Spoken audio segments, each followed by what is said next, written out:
Paalam na kuya, sana maging masaya ka kung saan ka man ngayon.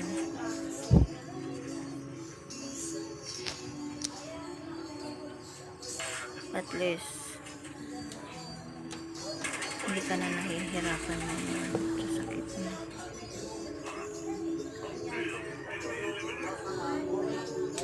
Kasi namahinga ka na.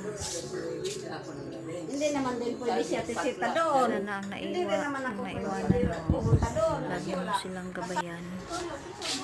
Kung saan ka man ngayon naroon,